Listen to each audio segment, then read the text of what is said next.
Seorang kaya, hartanya banyak, dia naik kereta yang besar, megah dan mewah. Dalam perjalanan dia tengok ke sebelah kanan ada tanaman padi sawah yang menghijau. Di tengah sawah, suami sudah menunggu makanan siang tiba. Apa kata orang kaya dalam kereta? Oh, bahagianya petani. Di tengah perutnya lapar, istri dan anaknya datang. Makanan tiba pada waktunya. Air minum dapat menghilang dahaga.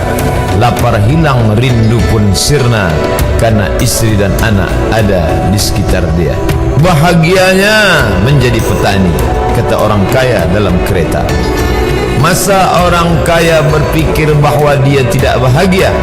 Si petani yang bersama anak di pondok tua itu pula memandang orang kaya di atas kereta.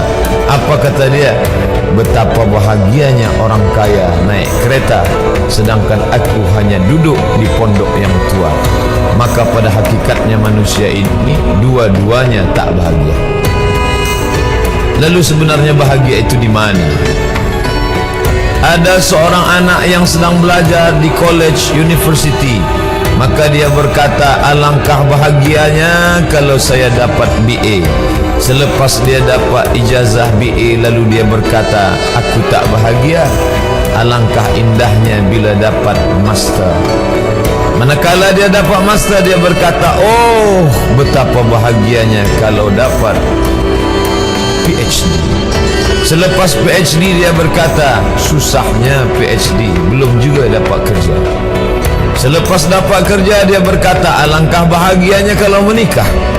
Selepas menikah dia berkata, aku tak bahagia sebab orang selalu tanya, dah punya anak apa belum? Selepas punya anak, dia pula berfikir untuk menikah sekali lagi. Jadi sebenarnya bahagia itu punya siapa? Oleh sebab itu bila kita baca kitab-kitab, maka makna sa'adah, kebahagiaan, orang yang bahagia sa'id, bahagia adalah insyirahus sadr, ketika hati terasa lapang apapun yang datang. Kalaulah pelajar yang mendapatkan BA itu hatinya lapang, tentu dia bahagia. Kalaulah petani yang berada di tempat rumah tua itu hatinya lapang, tentulah dia bahagia. Kalaulah orang kaya dengan kereta yang besar itu hatinya lapang, tentulah dia bahagia. Itulah mengapa Musa alaihi salam di tengah kesusahan hatinya akan melawan ayah angkat bernama Fir'aun, dia minta hati yang lapang. Kita semua baca doa itu, Rabbi syrahli, lapangkan dada. Itulah mengapa kakinya pecah berdarah, giginya patah, pelipisnya pecah meneteskan darah, tapi dia tersenyum bahagia kerana hatinya lapang. Allah sudah lapangkan hatinya. Apa kata Allah untuk dia? Alam nashrah laka sadrak. Itu beza Muhammad dengan Musa. Musa meminta, Rabbi shrah li sadri wa yassir li amri wahlul 'uqdatam min lisani yafqahu qawli. Sedang Muhammad tidak meminta, belum meminta, Allah dah bagi pada dia. Apa kata Allah? Alam nashrah laka sadrak wa wada'na anka wizrak alladhi anqadha dhahrak wa rafa'na laka dhikrak. Bila kau dalam keadaan susah, dua kali Allah ulang, fa inna ma'al usri yusra, inna ma'al usri yusra.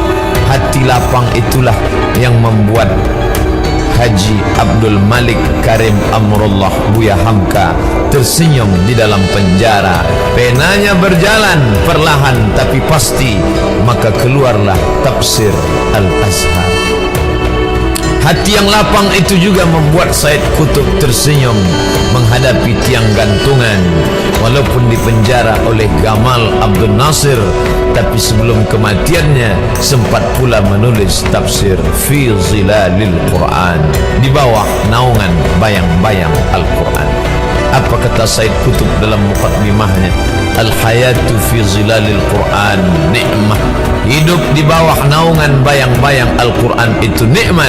La ya'rifuha illa man zaqaha. Tidak ada yang boleh mengetahuinya kecuali orang yang pernah merasakannya. Maka bahagia adalah ketika hati terasa lapang.